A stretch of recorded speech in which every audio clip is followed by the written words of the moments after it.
السلام علیکم guys, I hope آپ سب ٹھیک ہوں گے۔ میرے چینل کو لائک کریں، شیئر کریں اینڈ سبسکرائب کریں۔ آج میں آپ کو سٹوری سناؤں گی سحر ایک استعارہ ہے، ایپیسوڈ 5۔ کیس کورٹ گیا اور سعد کے کردار کے بارے میں ایمن کے وکیل نے بے شمار باتیں کہیں۔ انہوں نے جھوٹے گواہوں کے ساتھ کورٹ میں ثابت کر دیا کہ سعد ایک بد کردار شخص ہے جو بیوی کو مارتا پیٹتا ہے اور اس کی کوئی ذمہ داری پوری نہیں کرتا، اور اپنی بیوی کو مجبور کرتا ہے کہ وہ اپنے میکے سے روپے لائے، اور وہ ایمن کے کردار پر شک بھی کرتا ہے۔ ایسے شخص کے ساتھ کوئی عورت نہیں رہ سکتی۔ میں جانتی تھی سعد ایسا نہیں ہے، وہ ایسا ہو ہی نہیں سکتا۔ میرے گھر والے جانتے تھے کہ یہ سب غلط ہے، مگر عدالت میں اس کے خلاف گواہ موجود تھے، ثبوت تھے، اور ایمن بس ایک بار کورٹ میں آئی تھی اور اپنی لاجواب اداکاری سے اس نے سب کو ہرا دیا تھا۔ آنکھوں میں ہلکی ہلکی نمی لیے آنکھیں جھکائے، بکھرے بالوں اور لرزتی آواز کے ساتھ اس نے اپنے بیان سے کیس جیت لیا تھا۔ کورٹ نے اس کے حق میں فیصلہ دے دیا تھا اور اب ہمارے کرنے کو کچھ نہیں رہا تھا۔ سعد فیصلہ سن کر وہیں عدالت میں پھوٹ پھوٹ کر رونے لگا تھا، مگر ایمن کسی کو دیکھے بغیر انہی لوگوں کے ساتھ واپس چلی گئی تھی جن کے ساتھ وہ آئی تھی۔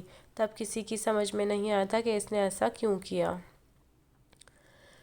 پچھلے 1 سال سے وہ بہت عجیب ہو گئی تھی، معمولی باتوں پر سعد سے جھگڑتی، اس نے سعد سے بے تحاشا فرمائشیں شروع کر دی تھیں۔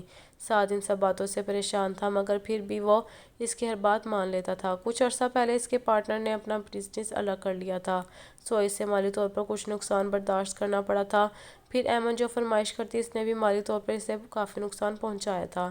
پہلے وہ جتنا جیب خرچ سے دیتا وہ اس پر ہی خوش تھی، کیونکہ وہ اس کی ضرورت سے زیادہ ہوتا تھا، مگر اب وہ جتنا بھی دیتا وہ خوش نہ ہوتی، بلکہ ہر 2-4 دن کے بعد کسی نہ کسی بہانے سے وہ مزید روپوں کا مطالبہ کر دیتی۔ وہ ہر وقت گھر سے باہر رہتی تھی اور حدید پر بھی اس کی توجہ کم ہو گئی تھی، مگر ہم نے یہ کبھی نہیں سوچا تھا کہ وہ اس طرح کرے گی۔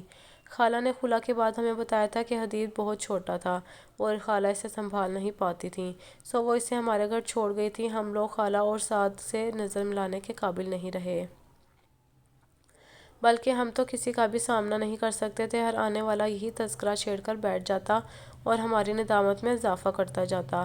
ایمن نے خلا کے بعد سب کچھ چھوڑ دیا تھا، جہیز کا سامان، حق مہر، حتیٰ کہ حدید کو بھی۔